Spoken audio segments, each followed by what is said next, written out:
শুভ সকাল। আমার সমস্ত বন্ধুদের জানাই শুভ সকাল। আজকের সকাল থেকে তোমাদের দুপুর 3টে পর্যন্ত আজকের ব্লগটা তোমাদের সাথে শেয়ার করলাম। আমার ছেলে সকালে ঘুম থেকে উঠেই এই খেলনাগুলো নিয়ে বসে গেছে। ওকে আমি বলছি যে ঘুম থেকে উঠে আগে বাবা ব্রাশ করো, পড়তে বসো, তারপরে না হয় তুমি খেলবে। ও আমার কথা শুনলো না। যাই হোক, ওকে ছেড়ে দিলাম ওর মতো। আর দেখো, তোমাদের দাদা আমাকে মাছ এনে দিয়ে গেছে সকালেই ডিউটি যাওয়ার আগে। আর এখানে আমি দুধ চাল বসিয়েছি বাবুর জন্য। আর দেখছো তো, সকালে কিন্তু আমার একটা টিফিন হয়ে গেছে। গোলা রুটি করেছিলাম, সাথে ছিল মিষ্টি, সেটা তোমাদের সাথে শেয়ার করা হয়নি। আর এই যে আমি বাবুর জন্য হরলিক্স নিয়ে এসেছি। ওকে হরলিক্স খাওয়াবো সকালবেলা। ওকে হরলিক্স আর একটা গোলা রুটি দিলেই ঘর ভরে শুধু খেলনা। খেলনাগুলো ঘর ভরে সব বোনাবে। খাইনি। কি বানিয়েছে এটা? জাহাজ? এখানে দেখো, দারুণ দারুণ কিন্তু জিনিস তৈরি করতে পারে। মনে তো হচ্ছে জাহাজ বানিয়েছে। ইউটিউব থেকেও দেখে এবং নিজেও সারাদিন ওর এটা দারুণ একটা ইন্টারেস্টিং খেলা। তো হরলিক্সটা কে খাবে শুনি? খেলবে, খুব ভালো লাগে। না তুমি খাও, এগুলো তো আমাদের হরলিক্স না, আমরা এগুলো খেলিও নি, আর এগুলো আমরা পারিও না, তাই না বলো? আমাদের সময় কোথায় আর এত খেলনা ছিল। আমি তারপরে ঘরটা একটু ভালো করে গোছগাছ করে নিয়েছি। এখানে দেখো, জামা কাপড় ধুতে হবে, সেই জামা কাপড়গুলো সব বাইরে করে রেখেছি। তারপরে এই যে বিস্কিট, এগুলো সব বয়মে ভরতে হবে। আরও যেগুলো খাবার কালকে মার্কেট থেকে নিয়ে এসেছিলো সবে কিন্তু বয়মে ভরে রাখতে হবে, নাহলে যা পিঁপড়া, সব পিঁপড়ে খেয়ে ফেলবে। তারপরে দেখো, আর আমার বাবু কিন্তু সকালে একবার বিকালে একবার বিস্কুট জল খাবি। ওর বিস্কুটটা খুব ফেভারিট, এটা ওর ব্রেকফাস্টের মধ্যে রাখি। এই বিস্কুটটা বাবু খায়। আর ওই যে দেখতে পাচ্ছ টোস্টের প্যাকেট, এটা কালকে খুলেছি, প্যাকেটটা আর ফেলা হয়নি। টোস্ট বাংলাদেশে যে ব্র্যান্ড টেস্টগুলো হয় সেগুলোই এনেছে। তো এগুলোর কাজ মোটামুটি সেরে তারপর রান্না বসাতে হবে, কারণ সে আসে বাবা চলে আসবে ডিউটি থেকে প্রায় 12টা নাগাদ। এই যে গাছের লাউ দেখতে পাচ্ছ, এই দেখো ছোট্ট একটা পোকা এর মধ্যে বাসা বেঁধেছে। তো ভীষণ প্রথমে মায়া হচ্ছিল যে পোকাটাকে মেরে ফেলবো না কি করব, ও তো এখানে বাসা বেঁধেছে। যাই হোক, এই যে উচ্ছে নিয়ে এসেছে, পেঁয়াজ নিয়ে এসেছে, আর তেমন কিছু আজকে কিন্তু বাজার করেনি তোমাদের দাদা। আর এখানে আমি সমস্ত সবজি কেটে রেডি করেছি। লাউ কেটেছি, পটল ভাজার জন্য কেটেছি, আলু দিয়ে মাছের ঝোল করব, আর উচ্ছে রান্না করব। তো এখন আমি সকালে কিন্তু মাছটা ধুয়ে ফ্রিজে রেখে দিয়েছি। আর এটা রান্নাটা বসাবো ঠিক আমি 9টার সময়। তার কারণ তোমাদের দাদা আস্তে আস্তে প্রায় 12টা। আমি যদি ওই সকালবেলায় রান্নাটা করি, ও এসে কিন্তু সেই সমস্ত কিছুই ঠান্ডা হয়ে যায়। ওই জন্য গরম গরম টাইম হয়ে গেছে, গরম গরম এসে খেয়ে নেয়। তো এইদিকে আমি ভাতটা বসিয়ে দিয়েছি। তো দেখো, আমার কিন্তু একটা মশলা শেষ হয়ে গেছে। তো তার জন্য আমি এই মশলাটা ঘরেই সবসময় করে রাখি। এটা ভাজা শুকনো লঙ্কা, ধনে জিরে, আর হচ্ছে তোমার তেজপাতা, এই কটা মশলা করে নিলে তুমি তোমার মশলা ছাড়া তরকারি এত স্বাদ হবে বলার মতো না। জাস্ট ফোড়ন দিয়ে রান্না করো, আর এই মশলাটা তরকারি নামানোর আগে দিয়ে দাও, তরকারিটা সত্যি বলছে ভীষণ স্বাদ হবে। আর বাঙালি মানেই তো আমাদের স্বাদে ভরপুর।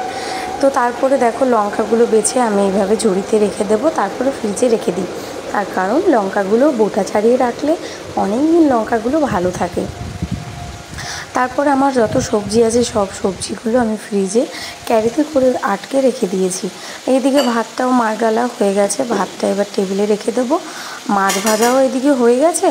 তারপরে আস্তে আস্তে সমস্ত কিছু, আজকে ভেবেছি লাউ দিয়ে মাছের মাথা দিয়ে করব, উচ্ছে দিয়ে মাথা দিয়ে করব, আর হচ্ছে তোমার যেটা ওই যে মাছ রয়েছে, মাছের পিসগুলো দিয়ে আলু দিয়ে মাছের ঝোল করব, আর পটল ভাজি করব। কি কেমন হয় বলো? তো সবই কিন্তু আমার অল্প অল্প করে রান্না। আমার ওই একবার রান্না করলে দুবারই খেতে হয়। তো আমার রান্না করে রেখে দিলে আমি সব খাবার দুপুর খাওয়ার পরে আমি ফ্রিজে রেখে দিই, আর রাত্রে আবার বের করে নিই সেগুলোকে।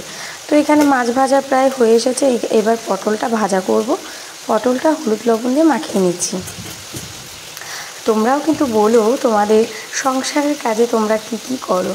দেখো, আমরা যতই ইউটিউবে কাজ করি, যাই করি, এটা কিন্তু আমাদের একটা ভালো লাগার। আমরা দেখো সারাদিন কিন্তু ঘরে বসে থাকি না, আমাদের সংসারের কাজ আমাদের নিজেদেরই করতে হয়। যারা বলো এই যে যারা মোবাইল নিয়ে পড়ে থাকো, যেসব বউরা নাকি ভিডিও করে তারা নাকি সংসারের কাজ করে না, এরকমটা কখনোই ভাবা উচিত নয়। কারণ প্রত্যেকেরই সংসার আছে, বাট সংসারের সমস্ত কাজ মিটিয়ে যখন তারা ভিডিও বানায় তাদেরকে নিশ্চয়ই তোমরা খারাপ কমেন্ট করবে না। অবশ্যই তাদের ভালো কমেন্ট করে তাদের উৎসাহ করো। প্রত্যেকেই কিন্তু স্ট্রাগল করে, তাই না? এখানে আমি পেঁয়াজ কেটে নিচ্ছি, পেঁয়াজটা কাটছি, একটু মাছের ঝোলে দেবো। এতে আমি আদা রসুন এসব কিছুই দেবো না, জাস্ট একটু পেঁয়াজ কেটে কুচি কুচি করে এটা দেবো সোমবারেতে। আর ওই যে মশলাটা করেছি ওই মশলাটা লাস্টে। তো মশলাটা কিন্তু আমি ভেজে রেখে দিয়েছি ঠান্ডা হতে, ওটা ঠান্ডা হয়ে গেলে তারপরে মিক্সিতে দিয়ে আমি ব্লেন্ড করে নেব। মাছটা কিন্তু ঢেকে ঢেকে ভাজতে হবে, কেন বলো তো, পাঙাশ মাছ যেহেতু মাছটা কিন্তু প্রচণ্ড তেল ছেটে, ওই জন্য মাছটা ঢেকে ঢেকে ভাজছি। আর ওখানে দেখতে পাচ্ছ আমি তেজপাতাটা পড়ে গেছে, তো তেজপাতাগুলো আমি ক্যারিতে এই মানে খুলতে গিয়ে সমস্তই পড়ে গেছে। তারপর বেছে বেছে ওগুলোকে বয়ামে আমি রাখলাম, রেখে ওইখানে আমি জায়গাগুলো রেখেছি ফ্রিজের পাশে, সেখানে সব আমার যত হলুদ লবণ কোটো, যত মশলাপাতির কোটো সব ওখানে রাখি। কেন বলো তো কাছে রাখি না, কারণ রান্নার কাছে রাখলে কি হয়, তেল চিটে পড়ে যায়, বারবার পরিষ্কার করতে অত সময় কোথায় বলো। তো এইদিকে মাছটাও আবার উল্টিয়ে নিতে হচ্ছে। আর আমার এই ব্লগ ভিডিওটা দেখতে তোমাদের কেমন লাগলো অবশ্যই কিন্তু কমেন্টে জানিও। আর আমার ইউটিউব চ্যানেলটা অবশ্যই সাবস্ক্রাইব করো, আমার ফেসবুক প্রোফাইল এবং পেজ দুটোই সাবস্ক্রাইব করো। তোমরা যদি পাশে থাকো তো আমি রোজ এরকম ব্লগ ভিডিও তোমাদের সাথে শেয়ার করবো, কেমন?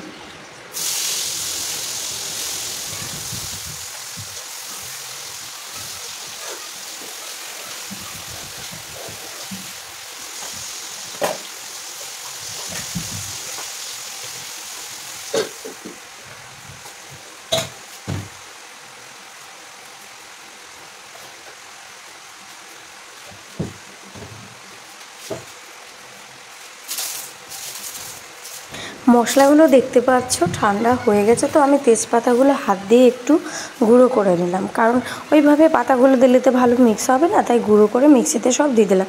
আর দেখলাম প্রথম ভেবেছিলাম দুবার করব, তারপর দেখলাম না একবারেই আমার হয়ে যাবে, তাই একবারে সমস্ত মশলা দিয়ে আমি এখন মিক্সি করে নেব, কারণ মশলাটা আমার করা খুবই দরকার। তাই বারবার ভেজে নিয়ে বেটে এই দিতে একটু আটকি লাগে, তাই না বলো? তো একবারে মিক্সি করে রাখলে মশলাটা যদি আমি একবারে বয়মে ভরে রাখি তো রান্না করতে আমার চটজলদি রান্নাটাও হয়ে যাবে, সময়টাও বেঁচে যাবে, আর বিরক্তিটাও লাগবে না। তো এখানে আমার সমস্ত কাজই প্রায় হয়ে এসেছে। আর আমি কিন্তু সমস্ত কাজ করে তারপরে স্নান করে পুজোটা দিই, কারণ দেখো ওই স্নানের পর আর ইচ্ছা করে না কিছু কাজ করি, তখন মনে হয় একটু বসে বসে যদি ফোন ঘাঁটতে পড়তাম কি না ভালো হতো, তাই না? আর এখন হচ্ছে আমার ছেলেকে ঘুম পাড়িয়েছি আর বসে বসে ভিডিওটা এডিট করছে তোমাদের সাথে শেয়ার করব বলে। আর বাবুকে কিন্তু আমি ঘুম পাড়িয়ে দিয়েছি আর ওর বাবা ডিউটি চলে গেছে। তো এই ফাঁকে ভাবলাম ভিডিওটা এডিট করে নিই তোমাদের সাথে শেয়ার করব, কারণ ইউটিউবে বলো ফেসবুক পেজে বলো আমি অনেক দিন কোনো ব্লগ ভিডিও শেয়ার করি না, ওই জন্য ভাবলাম আজকে সারাদিনের একটা ব্লগ ভিডিও তোমাদের সাথে শেয়ার করি। কারণ আমার ঘরের কাজ আর কি বলো তো আমারও বেশ ভালো লাগে, একটু তো ক্লান্তি আছে, এগুলো করতে অনেক সময় বিরক্তও লাগে যে ভালো লাগে না, দূর ছাই আর করবো না। কারণ তোমরা সবাই এড়িয়ে চলে যাও ভিডিওগুলো, কিন্তু কেউ কমেন্টও করো না, একটা লাইকও করো না। এরকম করলে হয় বলো? যখন ভিডিওতে মানে এত কষ্ট করে আমরা পোস্ট করব, সব কিছু যত্নে আমরা পোস্ট করি, তোমরা যদি একটু লাইক কমেন্ট শেয়ার না করো আমাদের কি ভালো লাগে, তাই না বলো? আর এই দেখো আমি ফ্রিজে দেখছিলাম ওই বোতলে কি আছে। অ্যাকচুয়ালি কী বলো তো, আমার ছেলে একটা গ্লুকন-ডি ছিল, সেটা ওই বোতলে ঢেলেছে, আমি বুঝতেই পারছিলাম না জিনিসটা কি। আমি আবার ভেবেছি আমার ছেলে হয়তো ওই বোতলে কিছু জল টল হয়তো ভরে রেখে দিয়েছে। পরে ওর বাবা এসে বললো না ওটা হচ্ছে গ্লুকন-ডি। আমি ভাবলাম ও।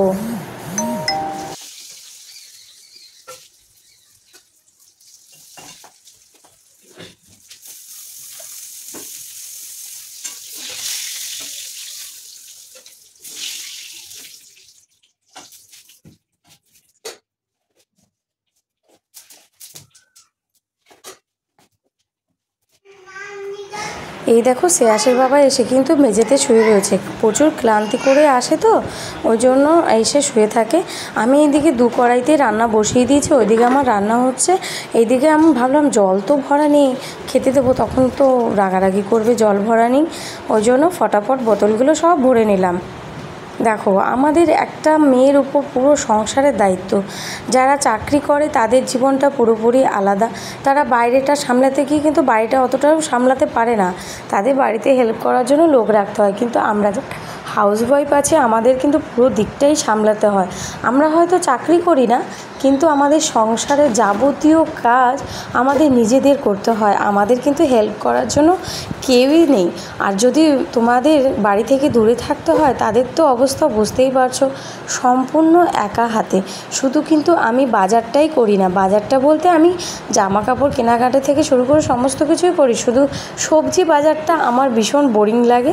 ওটা তোমাদের দাদার উপরেই ছেড়ে দিয়েছি যে তুমি যতই কষ্ট হোক তুমি মাছ এনে দিয়ে তুমি বাজারটা করো, কারণ আমার ওই বাজারের দিকটা আমার ভালো লাগে না।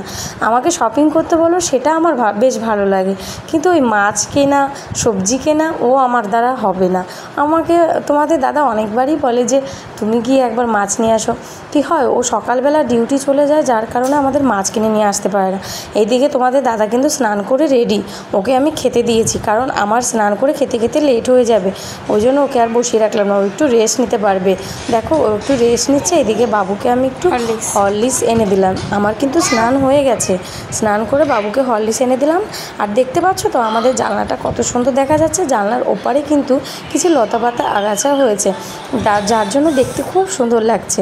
আর এইদিকে দেখো জামা কাপড় ধুয়ে সব মেলে দিয়েছি প্রায় শুকানোর দিকে, আর আমি এইদিকে যাচ্ছি কিছু ফুল আনতে, কিন্তু না ফুল তুলতে গিয়ে একটু মন খারাপ, যা রোদ উঠেছে আজকে ফুলগুলো সব নেতিয়ে গেছে, ওই জন্য 2-1টা ফুল নিয়ে এসেছি, বেশি ফুল আনিনি। ঠাকুর আমার অল্পেতেই সন্তুষ্ট, 2টো ফুল জল হলেই ঠাকুর পুজো নিয়ে নেয়। আর এই যে দেখো ফুল গাছগুলো, ফুলগুলো কি হয়ে গেছে দেখতে পাচ্ছ, ওই জন্য 2টো ফুল নিয়ে এসে আমি ঠাকুরকে ফুল জল বাতাসা দিলাম, তারপরে বাবুকে ঘুম পাড়িয়ে রেখেছি এই যে তোমাদের সাথে বসে ভিডিও করব বলে। তারপর দেখো এই যে সিঁদুর টিঁদুর পরে একটু মাথায় চিরুনি করে চুল শুকাতে দিয়ে এই যে বাবু দেখো ফোনে গেম খেলছে, ও একটা বিড়াল গেম খেলে। এই যে আমরা দুজন বসে আছি। আর অবশ্যই কিন্তু জানিও আজকের ব্লগ ভিডিওটা তোমাদের কেমন লাগলো, পাশে থেকেও কিন্তু বন্ধুরা তোমরা। আর এরকম ভিডিও দেখতে দিয়ে অবশ্যই কিন্তু সাবস্ক্রাইব করে দিও। প্রত্যেকে ভালো থেকো, আমার শুভকামনা রইল। Tata, bye bye.